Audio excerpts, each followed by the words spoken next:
भारत और मालदीव का विवाद थमने का नाम नहीं ले रहा है। प्रधानमंत्री नरेंद्र मोदी के लक्षद्वीप दौरे से शुरू हुआ विवाद अब अलग मोड़ पर आ गया है। पहले बैकफुट पर दिखी मालदीव सरकार के तेवर अब बदल गए हैं। मैक्जो ने भारत को मालदीव से अपनी सेना वापस बुलाने के लिए 15 मार्च तक का अल्टीमेटम दे दिया।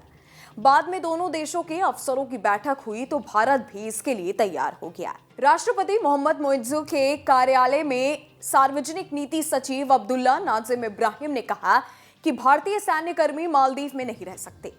मालदीव से भारतीय सैनिकों को वापस भेजने और इसी कमी को पूरा करने के लिए मालदीव सरकार अब बड़ा कदम उठाने जा रही है। ऐसी खबरें आ रही हैं कि मालदीव की मोहम्मद मोइज्जू सरकार अब भारत विरोधी देशों के साथ अपने रिश्ते मजबूत करने में जुट गई है। खबरों के मुताबिक चीन के साथ कई समझौते करने के बाद मोइज्जू सरकार अब तुर्की के साथ घातक ड्रोन समझौता कर रही है।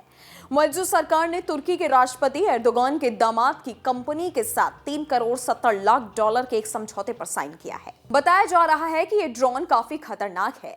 तुर्की के ये ड्रोन आर्मेनिया से लेकर यूक्रेन की जंग में तबाही मचा चुके हैं। भारत का पड़ोसी दुश्मन देश पाकिस्तान भी इन किलर ड्रोन का इस्तेमाल करता आया है। मीडिया रिपोर्ट्स के मुताबिक मालदीव की मोइज्जू सरकार का कहना है कि वो अपने विशाल समुद्री इलाके की निगरानी के लिए इन मिलिट्री ड्रोन का इस्तेमाल करेगी।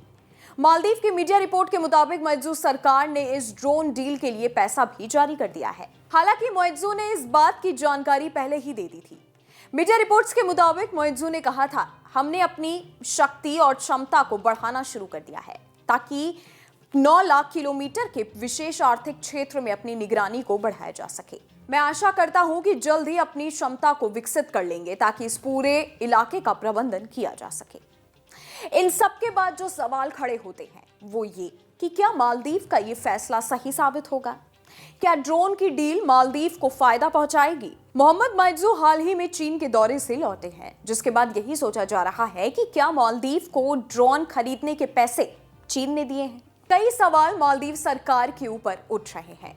खैर, इसका जवाब तो खुद मालदीव सरकार दे सकती है और आने वाले वक्त में ही पता चलेगा कि आखिर मालदीव का ये फैसला उस पर क्या असर डालेगा।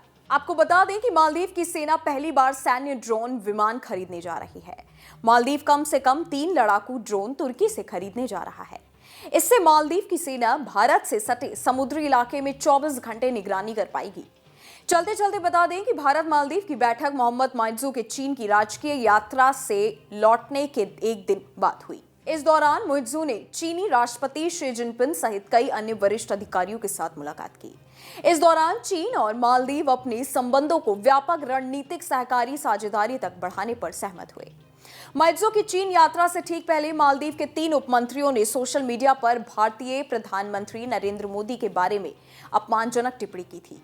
इसके बाद से ही भारत और मालदीव के बीच विवाद पैदा हो गया था। इस बवाल के बाद मालदीव ने तीनों मंत्रियों को निलंबित कर दिया था। इस मामले में जो भी अपडेट आएगा वो भी आप तक पहुंचाएंगे। आप बने रहिए NN के साथ।